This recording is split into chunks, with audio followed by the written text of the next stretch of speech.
Welcome back to the show. This is still GH Today. You know I love you so much, so I bring you good news every now and then. It's not time for Tech Daily.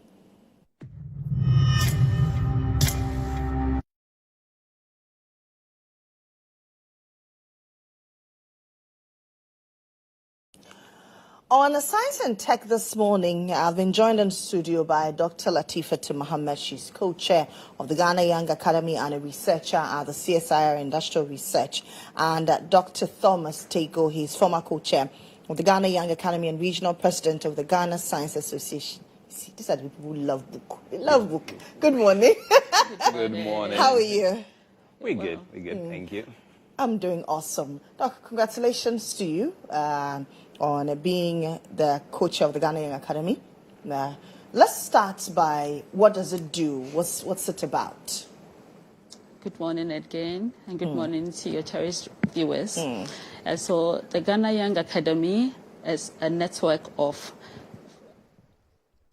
early to mid-career researchers or scholars or professionals that are dedicated in promoting science policies and also promoting interdisciplinary research as well as science impact policy.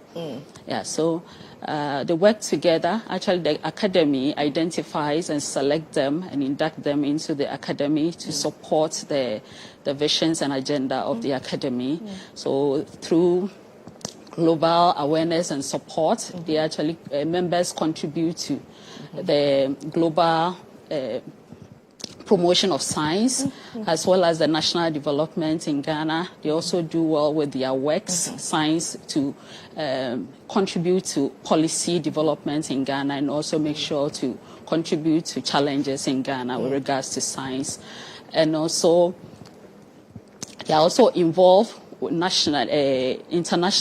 So when it comes to UNESCO committees and International Science Council, they also support their works to go globally. And then also, through that, they also engage girls in schools just to also impact and then grow their interest in liking science and all that. Just when we came, we were like, okay, do you like maths and all that? Yeah, but also to let them know that they have it in them and they can actually make it. Maths, like you said, can be actually done such that you will love it. So that is actually what the academy does, try to bring science accessible to everyone and also make it exciting. And making it exciting, what are the things you do? Do you include AI? I mean, AI is a new thing. Do we include AI? Not yet, but I think there are many other ways to make science exciting. So of all the programs, like Latifatu was mentioned, of all the programs that we do, there's a part of it that's really focused on accessibility. And to do that, it means, removing the barriers so that if you're looking at whether it's tertiary students, pre-tertiary students, and they're thinking about the sciences, it doesn't look like, someone who's far away at university, but make it easier to reach and identify. I think that's one way to make it exciting. Because if you, for example, you hear of someone complicated like a nuclear physicist, that sounds really big, or a neurosurgeon, that sounds wow. And then yet one of them walks into your class and they are jubilant, they are joyous, they are engaging, you having fun with them. It makes you think, well, okay, so you can actually be a real person and do all these fields. That's that. And then part of the things we also do is, we support like activity days, science festivals, get people to come in and play with the science in a way that, of course, it can leave an experience. And living experiences. There are so many challenges that young scientists face currently. What are the things that you have identified? Since you're a group of young scientists and researchers, what are the things that you have identified? And how is the Academy looking at tackling these challenges? Okay. So basically, most importantly, funding, lack of funding is an issue when it comes to the science community in Ghana. Out there is well advanced, but here we are still suffering when it comes to. So young scientists do not have access to funding resources as well as a structured lab that can promote their works. So what the academy does is give them training in grants development, as well as help them to write competitive proposals, and also help them manage the grants if they get a little, just to improve or promote their professional development. And also we realize science and then policy do not marry in our country. So the science does separate thing, and then policy is also on the other side. So this is something we promote so much. So we try to engage researchers in policy dialogues so that they can actually get their works to impact policy for decision making. And we also realize there is a lack of collaboration, which is also missing in our parts of this world. So it's another thing the Ghana Young Academy promotes so much. So when you have connection with the international science councils, we actually engage our members to participate in the activities of the International Science Council, just to give them the visibility and then recognition. You are the daughter of the mother body, which is the Ghana Academy of Arts and Sciences. How different are your activities and the things that you do?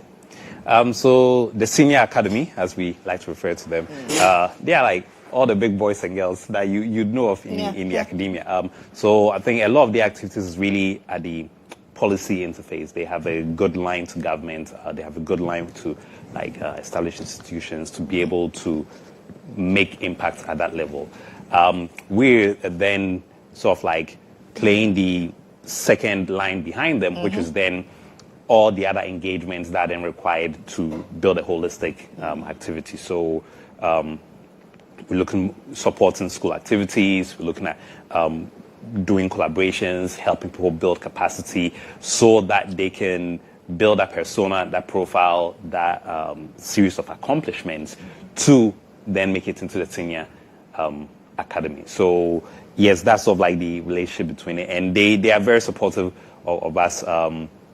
We even have a couple meetings set up, just to make sure that what we are always doing lines up also with what the Senior Academy also envisions for science in Ghana as a whole, and not just science. So we are talking about science, but then the academy also looks at researchers who are in the arts, the humanities, your sociology, psychology, and so on. So very similar to how the Ghana Academy of Arts and Sciences, right? It's arts and sciences together. So we do touch both. How do you build capacity of young scientists? So we have a number of structured programs that involve them. So example is leadership training, where to inculcate in them leadership. I mean, it should come out because it's there, but maybe once we have some of this program, they identify and then begin to actively participate in leadership roles. We also have science fairs that actually brings in the community. So we try to, as much as possible, communicate the science such that the common person will also understand. So here the members are actively involved in some of this, so that whatever their research is, they are able to communicate through some of this fair to the larger audience. Okay. And how do you foster interdisciplinary among your compatriots, young scientists?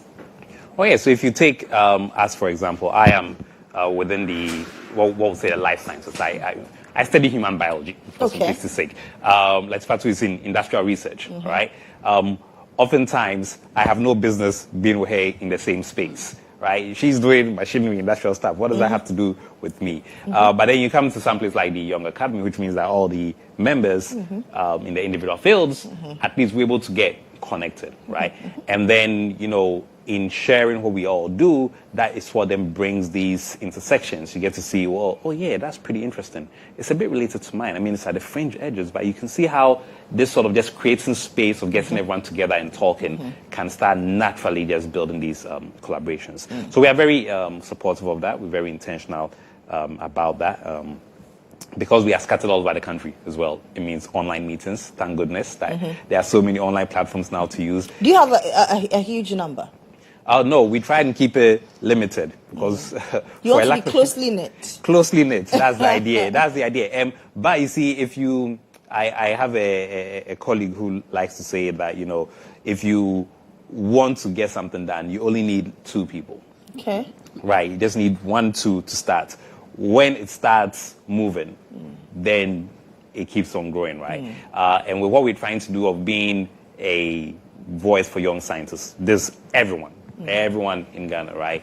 Imagine if you said, okay, let's have a membership of 10,000 people, decision making, right? Just even running projects and so on. Diverse ideas. You'll spend 3 hours, and we're academics. We can talk. So the more of us you have in the room, the longer you're going to take to make a decision, right? So it's really good that we have this small group. We limit our membership to maximum 300 at any given time. And it then means that everyone is really an active member, not bench warmers. You're actually in there, you are contributing, you're participating, and then making impact and being able to speak for other scientists in your field who aren't necessarily members. And in the spirit of making impact, what are the success stories? What have been your impactful projects that you've embarked on as Ghana Young Academy?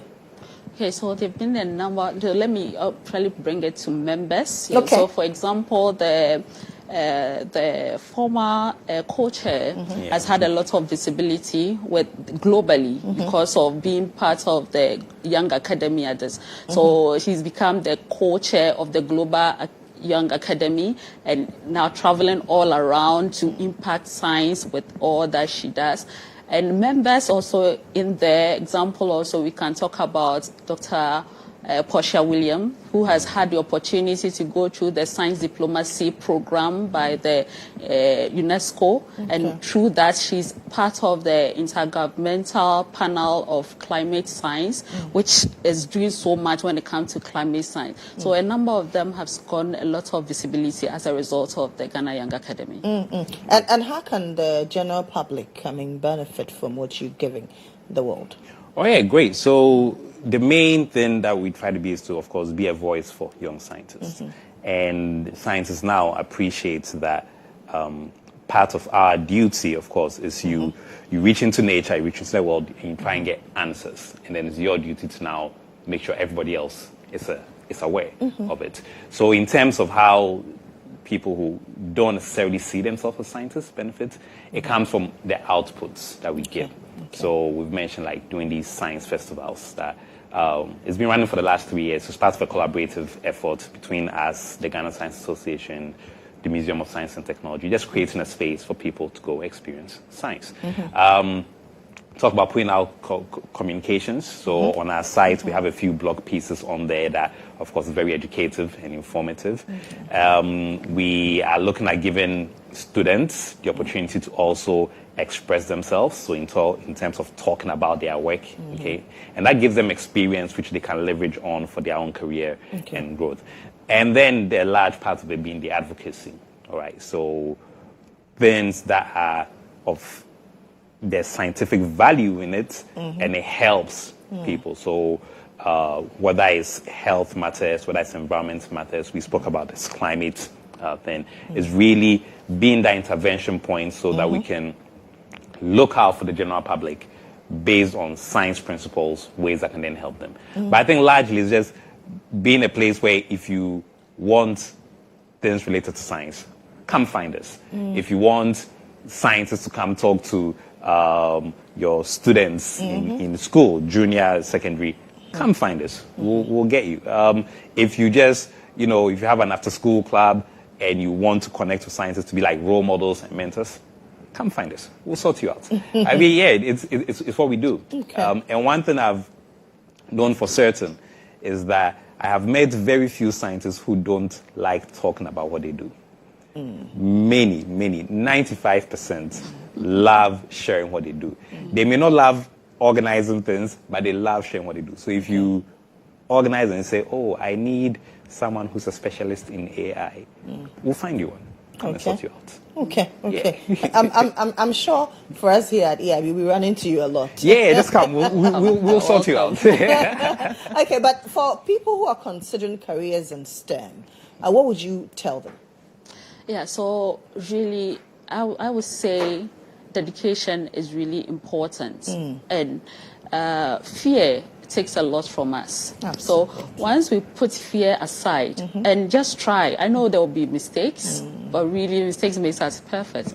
So just give it a try. Just go for it. That's all I'll say. And those of you who are like me, who hate maths, go back to the classroom. You will be fine. Yeah, your final words for people like us. All right. I'll say, there's always space. I think earlier I said a thing about people who think of themselves as scientists. And in some sense, we all have a scientist in us, in the sense that all we do is ask questions of nature and get answers. And we are just very good at doing that. So I think anyone who has a sense of curiosity and need of wanting to know more about just the world around us, about how people behave, everything like that, there's a science for you. And you just never know what you could become if you allow yourself to explore in that regard. Yeah. Like you said, there's science in you. You never know. Yes. Maybe some of us will have to reconsider. But thank you very much. That's Dr. Thomas Tego. He is a former co-chair of the Ghana Young Academy and regional president of the Ghana Science Association. And then Dr. Latifat Mohammed. She's co-chair of the Ghana Young Academy and a researcher at the CSIR Industrial Research Institute. That's the same, right? Okay. Okay. Thank you very much for coming. We do appreciate you. We'll be running to you a lot. So just know. My name is Lily Mohammed. Let's do some celebrations.